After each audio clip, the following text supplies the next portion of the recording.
मैंने पहले भी ये कहा कि इन बातों का सार्वजनिक तौर पर कोई विवरण करना ना उचित है, ना किसी जिम्मेवार कार्यकर्ता के लिए मुनासिब है।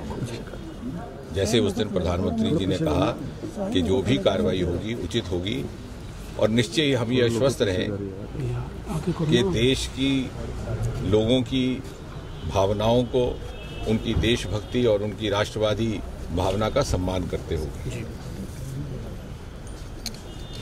और जो कार्रवाई होगी भारत सरकार उसका अपना संज्ञान लेकर के करेगी। लेकिन जम्मू में जो 1-2 दिन इस प्रकार का रोष रहा वो स्वाभाविक है, क्योंकि जिस प्रकार की घटना हुई 14 फरवरी को, निश्चय ही किसी भी देशभक्त भारतवासी का खून खौलेगा।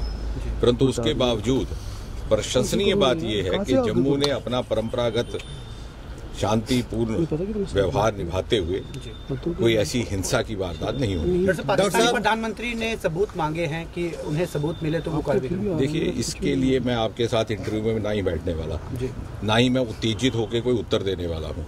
मैंने कहा कि हमारे रक्षा विभाग, हमारा विदेश मंत्रालय इन सब बातों पर कार्रवाई करेगा। इनकी बातें नहीं की जाएंगी, कार्रवाई। डॉक्टर साहब, पूरे देश के अंदर गुस्सा है पुलवामा अटैक के बाद, लेकिन आपकी farmer alliance partner Mehbooba Mufti ये कहती है कि पाकिस्तान को एक मौका और देना चाहिए। ये मैंने इन बातों का जवाब दे दिया है।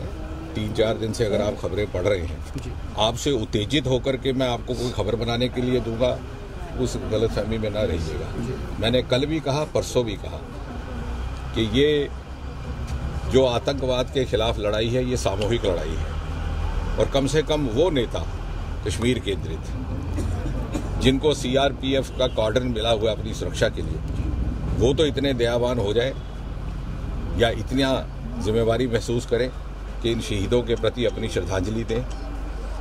और अगर ऐसा नहीं करते तो कहीं ना कहीं आतंक को और आतंक का समर्थन करने वालों का वो भी प्रत्यक्ष अथवा अप्रत्यक्ष रूप से समर्थन कर रहे हैं या उनको उत्साहित कर रहे हैं। तो ऐसे नेताओं की सुरक्षा पर भी सोच विचार किया जा सकता है। हर प्रकार की बात का संज्ञान लिया जा रहा है, उसका मैं सार्वजनिक तौर पर ना विवरण दूंगा, ना चर्चा करेंगे। लेकिन जो भी होगा देशवासियों की भावनाओं को और उसकी देशभक्ति की श्रद्धा को सम्मानित करते हुए होगा। मैंने ये भी कहा था कि ये जो कश्मीर केंद्रित नेता जैसे आप कह रहे हैं, मैंने पहले ही दिन कहा कि शायद इस घटना के बाद उनकी आंखें खुलें, और यदि नहीं खुलती तो जनता स्वयं उनको नकार देगी। एक अलग धारणा बनाई जा रही है कि कश्मीरी सेफ नहीं है, क्या ऐसी कोई चीज? देखिए, जहां तक चूंकि आप सब पत्रकार मित्र माना जाता है कि हमसे ज्यादा आप सूचित रहते हैं हर विषय को लेकर के, कोई ऐसी बड़ी खबर नहीं आई, ना आपने रिपोर्ट की। धारणा बनाने का जमाना जाता रहा। अगर धारणा बन जाती है तो कहीं ना कहीं मीडिया मित्रों का ही असफलता है। इस धारणा को नकारना भी हम सबका सामूहिक काम है। और आतंक के खिलाफ लड़ाई केवल सरकार तक ही सीमित नहीं है, ये सारे समाज की लड़ाई है, सारे राष्ट्र की लड़ाई है। और यदि कोई उसमें बाधा बनते हैं तो उनको अलग थलग करना भी हमारा ही दायित्व है, हम सबका मिलजुल करके दायित्व है। लास्ट क्वेश्चन, बदला बाकी है।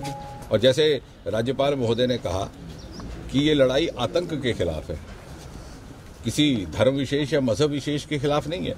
और जैसा आपने कहा कि यदि ऐसी धारणा पैदा करने का कोई प्रयास किया जा रहा है तो वहां पर भी कोई ना कोई राजनीतिक स्वार्थ है। सोशल मीडिया पे क्या कोई किसी तरह की नकेल कसने के लिए भारत सरकार सोच रही है? क्योंकि काफी सारे पेजेस कश्मीर में बंद भी किए गए हैं जो एक अलग नैरेटिव तैयार करते हैं और कहीं ना कहीं आतंकवाद को बढ़ावा देने की कोशिश कर रहे हैं। जहां जहां भी इस बात की ध्यान लाया जाता है उसका संज्ञान लिया जा रहा है। आपने देखा होगा, इसको लेकर के कुछ एक FIR भी दर्ज किए गए। और हमारा आपसे भी निवेदन है कि आप भी इसमें सहयोग करें। जहां जहां इस प्रकार की कुछ पोस्ट हों उसकी फोटोशॉट्स उपलब्ध करवाएं। संस्थाएं उसका संज्ञान ले रही हैं और कार्रवाई भी हुई है।